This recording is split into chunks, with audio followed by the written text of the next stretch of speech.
Holy Hindu community has ended amid its festivity today with the immersion of the idols of goddess Durga and her offsprings in water bodies in Chattogram as elsewhere in the country.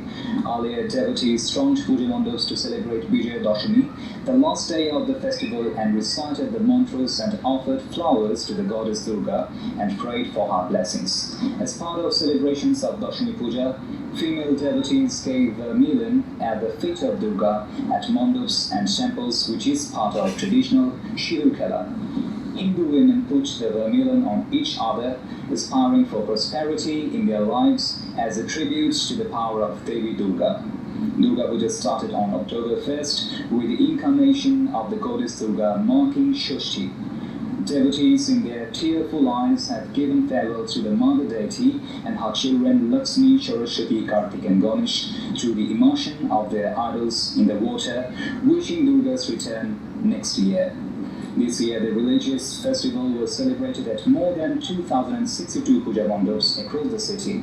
Puja organizers expressed their satisfaction over the security measures taken by the law enforcement agencies. Prime Minister Sheikh Hasina will address a press conference on her just concluded official visit to the United States and the United Kingdom. Prime Minister's press secretary Ismail Karim said the press conference will be held at 4 p.m. tomorrow at Gan Bhavan in the capital.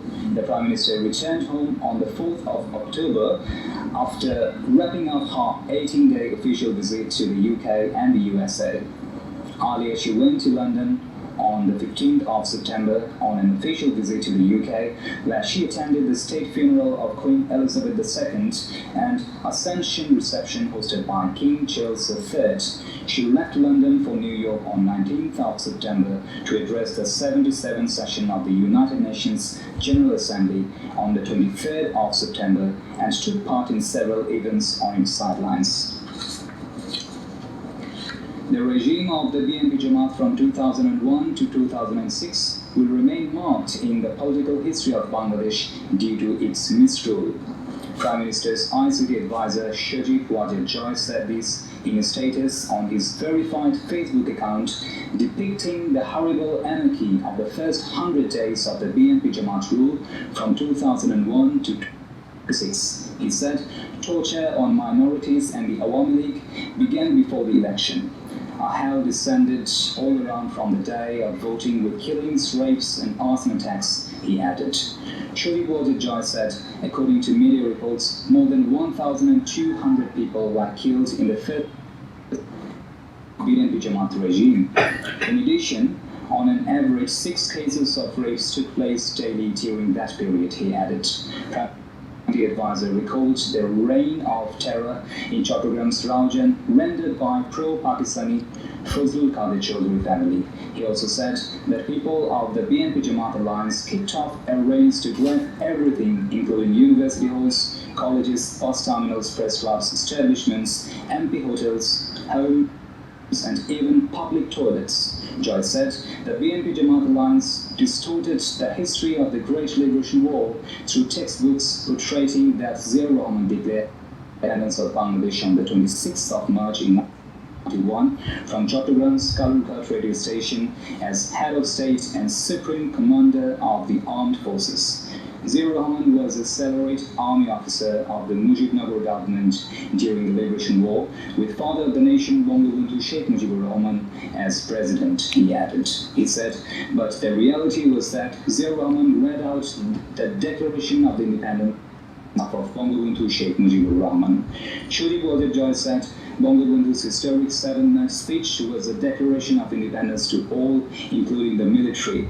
He also said in his Facebook status that the BNP Jamaat regime from 2001 to 2006 crossed all limits of irregularities in every sector in Bangladesh. Awami League General Secretary Obadul Qadir said, the advocacy for a non-communal Bangladesh doesn't match with those who began politics destroying democratic values and spirit of the Liberation War.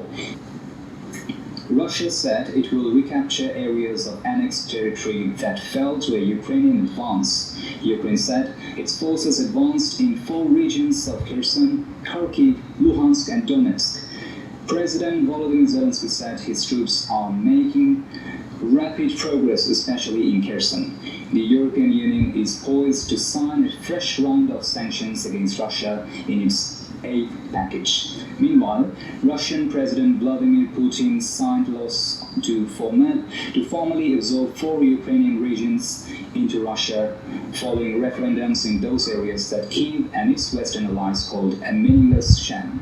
Earlier this week, both houses of the Russian parliament ratified treaties making Ukraine's Donetsk, Luhansk, Kherson and Zaporizhia regions part of Russia. The United States announced more weapons for Ukraine's army as it claimed sweeping gains along 2 major battlefronts in an offensive rush to beat the arrival of fresh Russian troops and the looming winter. 25 people died after a bus carrying a wedding party of over 40 people fell into a gorge in Uttarakhand of India last night. A total of 21 passengers were rescued by the State Disaster Response Force and police following an overnight operation at the spot of accident near Sindhi village. News agencies said a wedding procession had left the Laltang area in Haridwar on a bus that was hit by the tragedy. The incident came on the day when a group of trainee mountaineers was struck by an avalanche, killing at least 4. Back to national news. Country today reported 2 COVID-19 deaths while it recorded 549 coronavirus positive cases during the same period. The positivity rate was 13.86% in contrast to the sample tested. The official tally showed that the virus killed 29,374 people and infected 20,28,114 so far. The recovery count rose to 19,67,369 after another 293 patients were discharged from the dedicated hospitals during the last 24 hours.